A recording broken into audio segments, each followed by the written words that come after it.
Welcome to week 2 of the Connected Parenting Podcast.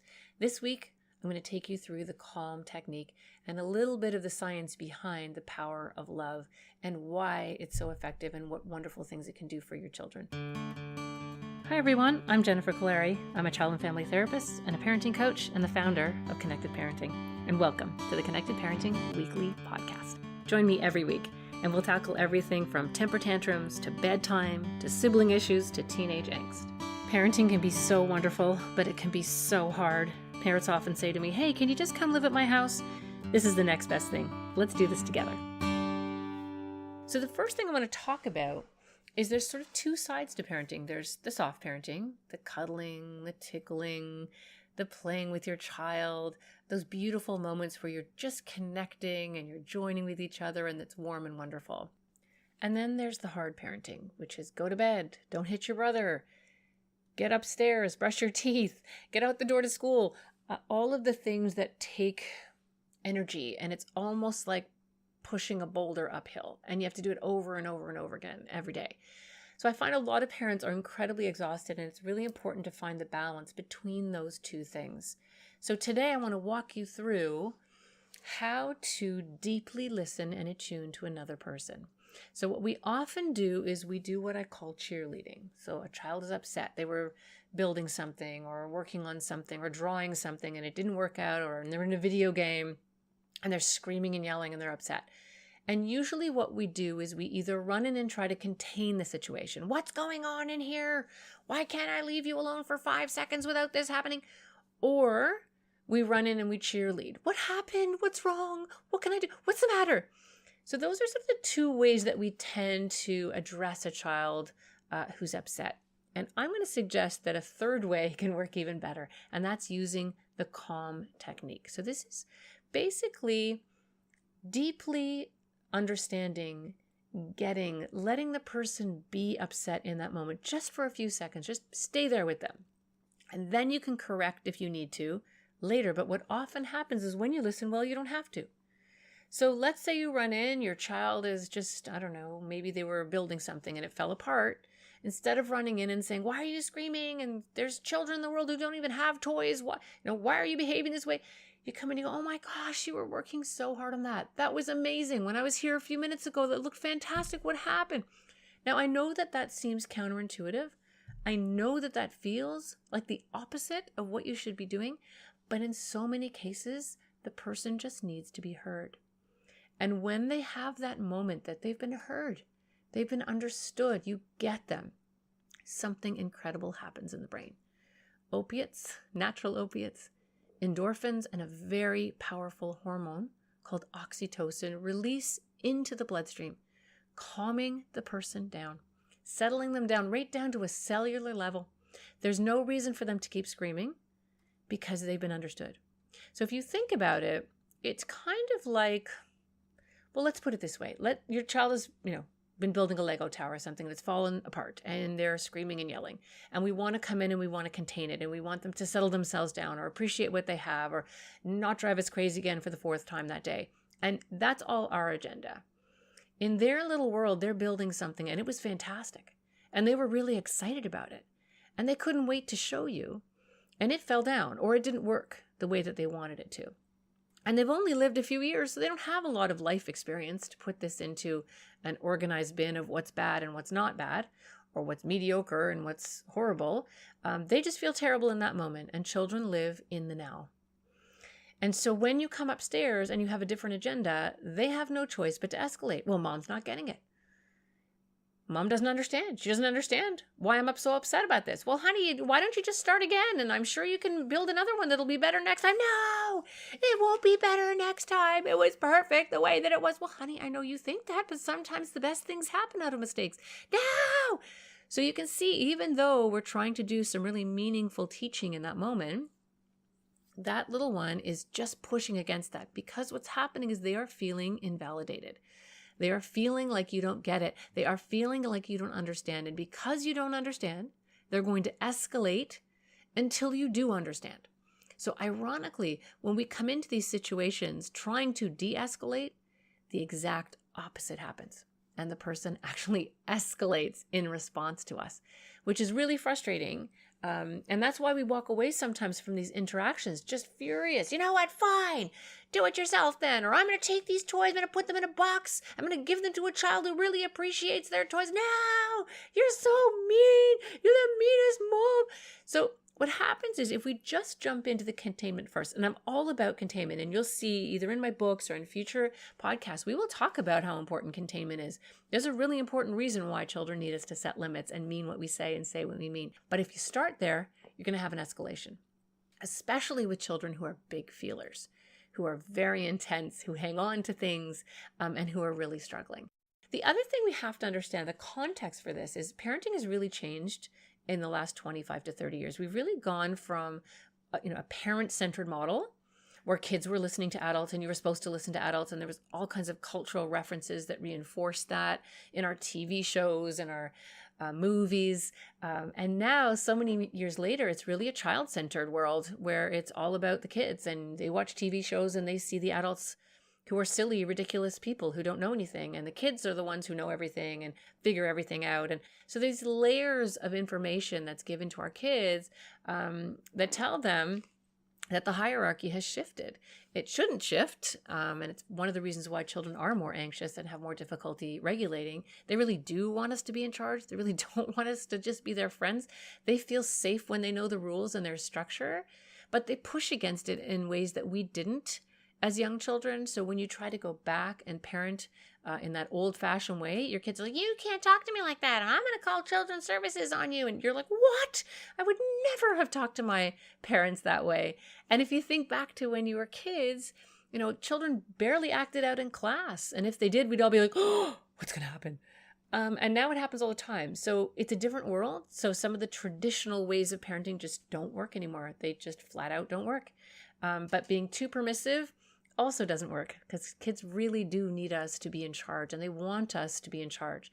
So what's different about connected parenting is it's about creating safety in the conversation first.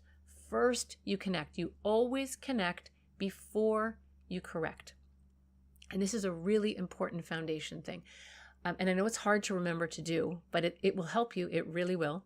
The other thing that you have to remember is that it's counterintuitive. It's the opposite of what your brain is telling you to do. Your brain wants to say, well, you got it out. I'm trying to watch one thing on TV, just one thing. Why can't you just play by yourself for 5 minutes? That's what we feel like saying.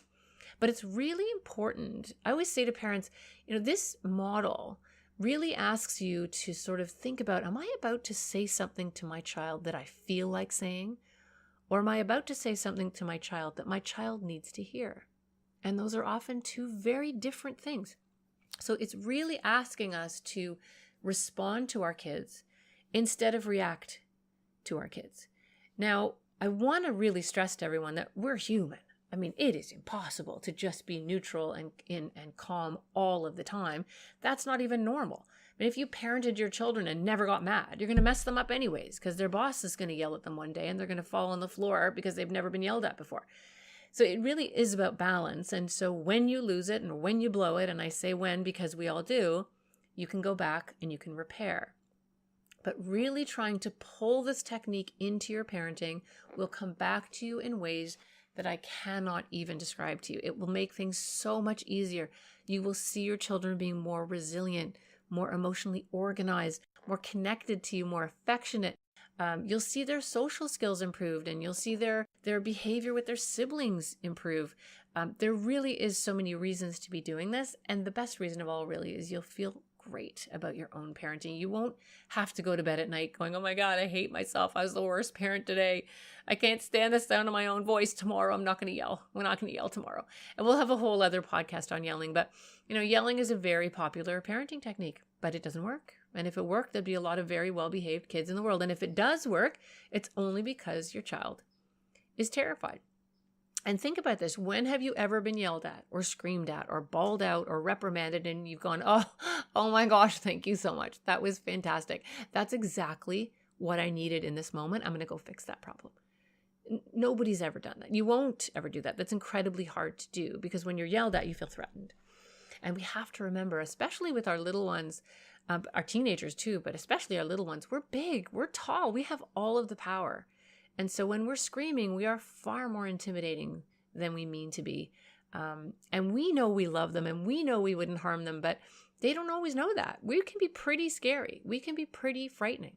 And we don't like being yelled at either. So just because you're 4 doesn't mean it feels any different. So let's come back to the calm technique, because that's what I really want to walk you through today. So there's 4 things that you're going to do. The first one is you're going to connect. You're going to put your phone down or turn the TV off. You're going to really look into your child's eyes and really be present with them in this moment. We are so busy and pulled in so many directions that we forget how important this is. And I think we underestimate how important it is, or maybe overestimate how much connection we actually do in a busy day. And it really is usually less than we think. So really being mindful of this and pulling it into your parenting repertoire is incredibly important. So that's the first thing. You don't have to drop everything all the time, but you really want to be present as much as you can in the moment. The next thing you're going to do is the A in calm, and that's the affect matching.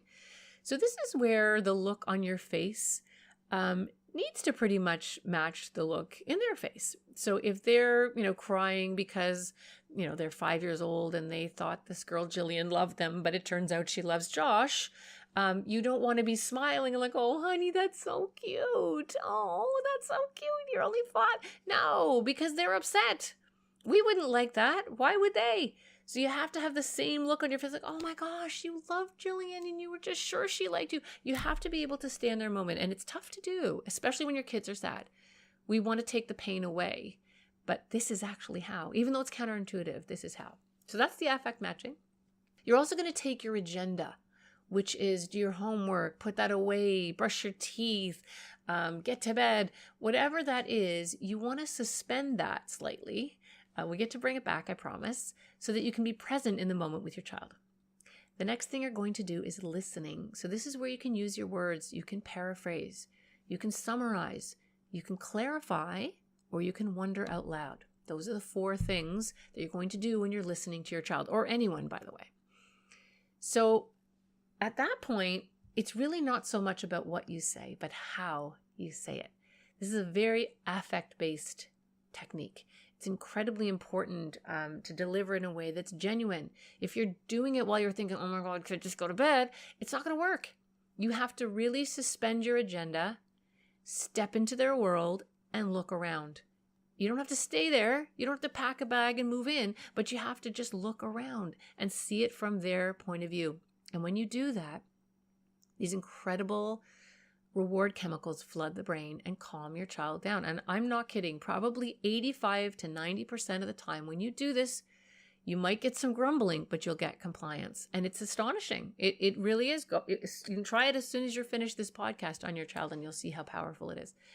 And then the M, of course, is for mirroring. When you've done all of those steps, all of those things, then that means you had a good mirroring moment with your child. Now, I also want to say to people, you don't have to wait till they're upset to use this. I don't want you to sort of end this podcast and go, okay, I'm going to sit here and wait for my kid to be upset. This is great. I'm going to use this new technique. You can use it when they're happy. You can use it when they're joyful and they're excited about something. Use the exact same formula. So I quickly want to just talk about the listening part, the L, the words that you're going to be using. So I'll take you through an example. I think in my book, my first book, I use an example of a child putting a snowsuit on. That's probably a good one this time of year as the weather starts to get a little bit colder. So, you have to remember, kids have been wearing other clothes and all of a sudden it's time for snowsuits, and there's all kinds of transition issues around that. I don't know if anyone else is wearing a snowsuit, and I'm not used to it. I don't like how it feels, and I'm not cold and I'm not wearing it. There's a lot of battles around seasonal clothing changes with a lot of kids, and certainly with super sensitive kids. So the snowsuit battle is probably a good one. So let's say you have a 5-year-old and you say, hey, sweetie, you know what? Time to go. We got to go. Let's get your snowsuit on. And your child says, no, I'm not putting a snowsuit on. I'm not wearing a snowsuit. I don't want to wear it now. And then we usually like, honey, please put the snowsuit on. It's winter now. Your friends are all wearing snowsuits. The school expects you to wear a snowsuit. Please put the snowsuit on. No, I'm not wearing the snowsuit. Honey, put your snowsuit on, please. Mommy's getting upset. Look at my face. This is not a happy face. Mommy is upset. I'm going to start counting. 1, 2, 3, 3.5. Get your snow. Oh, now your brother has his snowsuit off. This is where we go, right? This can be the chaos sometimes. And it's so exhausting, and it is so hard to stay centered and stay neutral and and really kind of keep everything on track. And kids will often use transitions at the door to delay going out the door. Some of them would rather fight with you than get to school, honestly. So this is an absolute gem. You look at them and you say, you know what? I totally get it. I don't want to wear my ski jacket either. It's bunchy and it's hot. And then I'm cold outside, but I'm hot in the car. And the kid's like, yeah, I feel like that too. And I don't think anyone else is wearing their snowsuit. And you say, so you don't want to be the person at school wearing a snowsuit when everybody else is wearing a spring coat or a fall coat. Yeah. So what happens as you do that is you're demonstrating to your child that you understand what they're thinking. You're stepping to their shoes. You feel what they're feeling in that moment. And you do that for maybe 3 or 4 statements. You don't have to lie there and do a therapy session for an hour. It's literally 3 or 4 statements, just enough to get those beautiful reward chemicals flowing. And what happens, and it's like magic, is quite often they're like, okay, fine, I'll put it on. And then don't make a big deal and go, oh my gosh, that's amazing. Look at you listening to mommy. No, you say, great, let's go. Awesome. Nonchalant, very positive, but moving forward. I would say stay in motion with your kids. It will actually astonish you. If you can pull this off, it really does work. It's shocking, actually, how well it works. I want to take a few minutes just to talk about the difference between active listening and mirroring, because they're actually 2 very different techniques. So that's sort of, there's active listening, empathic listening, and those are lovely techniques, but they also can sound a little bit like what I call the customer service response.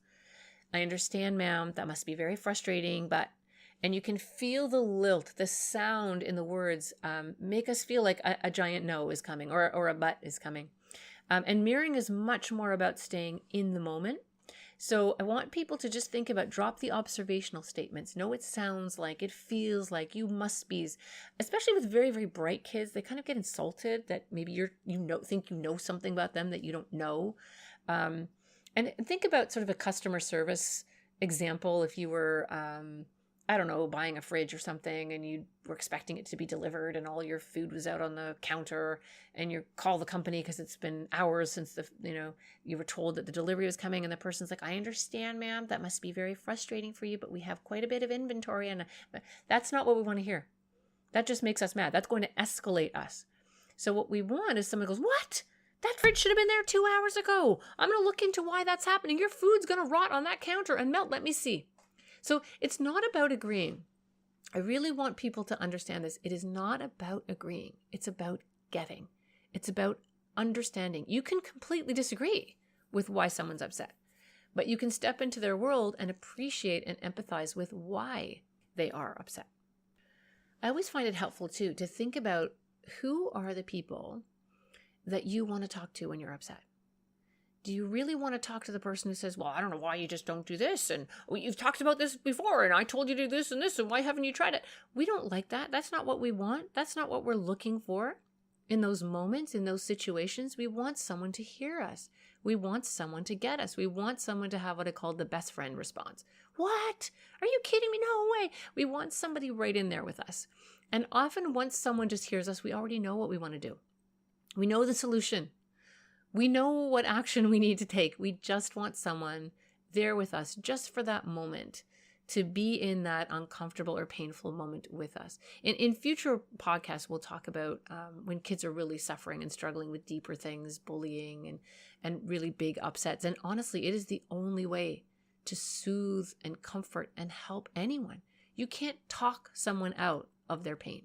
There is nothing you're going to say to anybody that's going to make it better. Being there with them, not judging them in that moment, and letting them work it out is the way to help someone get through something. I always say you can't go under it or over it. You got to go through it. And you have to be able to hold their hand and walk them through it. And you have to be brave and neutral with that person, especially with your own child, when you do. So at this point, it's probably great to sort of answer questions. So these are questions that people have asked me in the past. I'll have people say, I don't have time for this. I don't have time to do all this mirroring when I'm trying to get my kid's snowsuit on. And my answer to you is, you don't have time not to. You're going to put in the same amount or probably more energy by not doing it, by chasing them around with the snowsuit. And then everybody's yelling, and then you're in the car, and then they're crying in the car, and you're yelling in the car, and then you drop them off, and then you start crying in the car because you're left your child that way and you hate how you treated them and you feel upset and sad about it. And I have so many parents who say to me, I was such a nice person before I had kids. And now I yell all the time. I don't know what happened to me. Parenting is hard. It is really hard.